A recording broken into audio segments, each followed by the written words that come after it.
What's going on, viewers? Welcome to differentbrains.com. I'm your host, Mike Nickas, and this is the Week in Neurodiversity.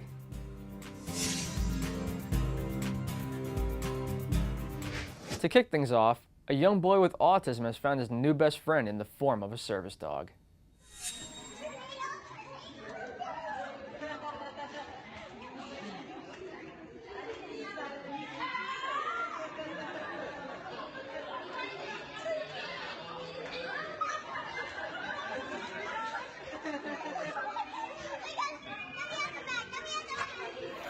Next up, U.S. Soccer has released a video putting out better awareness for concussions.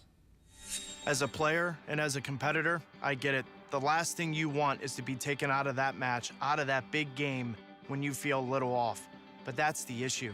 Because if you feel a little off, if you have any symptoms of concussion, you need to immediately be checked out and see a medical professional.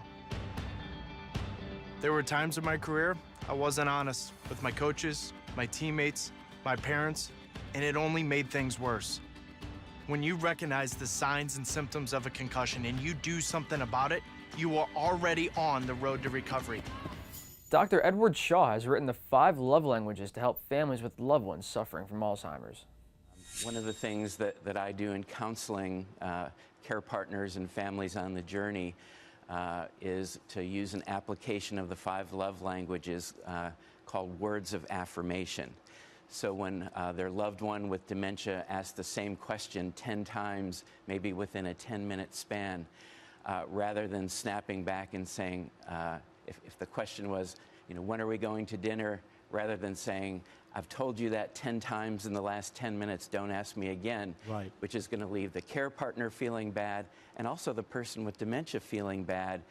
Words of affirmation would be, well, honey, we're going to go to dinner in an hour, and I'm really looking forward to being with you tonight. And to do that every minute during that 10 minutes as if it was brand new. Right. After initially being denied by a talent agency, a toddler with Down syndrome will be featured in the holiday campaign for Oshkosh. And we are excited to include him in our advertising. Yes. You met with them. We did. Tell us about the meeting and what came of it. It was awesome. So we went and we met actually with the CEO of Carter's Inc. and we met with a few higher up people there in different departments. It was awesome. They welcomed us with open arms. He loved meeting all of them. He really loved to meet the CEO. He didn't want to let go of him when we left.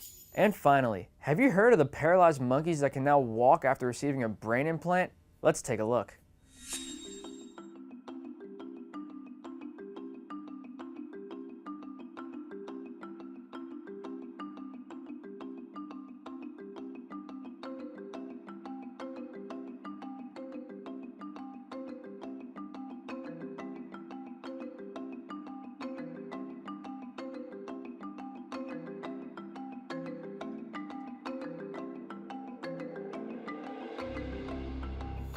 And while you're here at differentbrains.com, be sure to check out our other series, Exploring Different Brains with Dr. Hacky Reitman. That wraps it up for this episode. Which story caught your eye the most? Be sure to let us know in the comments, and don't forget to subscribe. Thanks for watching, and remember, you keep advocating, and we'll keep bringing the news.